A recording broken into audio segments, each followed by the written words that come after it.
तर मनपूर्वक स्वागत आहे तुमचं पुन्हा एकदा आपल्या लेटेस्ट न्यूज चॅनलवर. तर तुम्ही पाहणार आहोत आजचे काही नवीन लाडकी बहिणीविषयी आपण व्हिडिओ घेऊन आले ते आहोत. तर तुम्ही व्हिडिओ स्किप न करता शेवटपर्यंत पाहावे. तर आजचा सर्वात मोठा व्हिडिओ आहे तर असा आहे, तर लाडकी बहीण योजना KYC आजचे अपडेट. तर 15 जून 2026 मुख्यमंत्री माझी बहीण लाडकी बहीण योजनेसाठी KYC अनिवार्य करण्यात आले आहे. तर KYCची अंतिम मुदत 30 एप्रिल 2026 रोजी मुदत होती. तर अनेक वेळा वाढण्यात आली होती, परंतु नंतर ती संपली. तर KYC न केल्यामुळे लाखो लाभार्थ्याचे खात्यात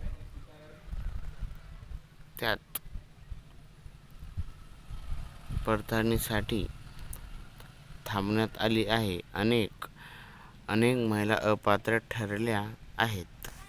तर राज्य सरकारने मे महिन्याच्या हप्त्यासाठी निधी मंजूर केला असून पात्र लाभार्थ्याच्या खात्यात हप्ता जमा होण्यास सुरुवात झाली आहे.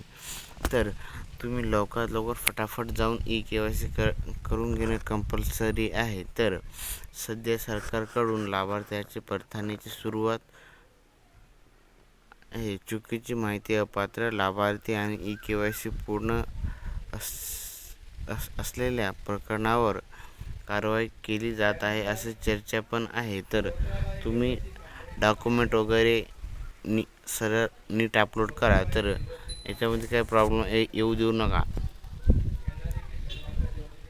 नाही तर तुमच्यावर पण कारवाई होऊ शकते. तर अधिकृत वेबसाईटला भेट द्या. तुम्ही लाडकी बहीण .महाराष्ट्र.gov.in ला भेट द्या. तर तसेच राज्यात पात्र महिलांची पडताळणी सुरू असून काही ठिकाणी अपात्र लाभार्थ्यांना आढळल्याने तपासणी अधिक कडक करण्यात आली आहे. तर KYC कसे तपासाल म्हणजे अधिकृत पोर्टल साईट असं आहे. तर आधार कार्ड क्रमांक व मोबाईल क्रमांक वापरून स्टेटस तपासा. आधार, बँक खाते, NPCL लिंकिंग योग्य आहे का ते बँकेत तपासा. आजची महत्त्वाची बातमी, सरकारने सगळ्यात मोठी लाडकी बहीण आणि KYC कंपल्सरी करणे गरजेचे आहे अशी बातमी आढळली ते आहे. तर तुम्ही लवकरात लवकर फटाफट जाऊन KYC करून घेणं कंपल्सरी गरजेचे आहे. तर तुम्ही आता कुठे आहात तिथं लगेच जाऊन KYC करून घ्या. तर मंजूर केला असून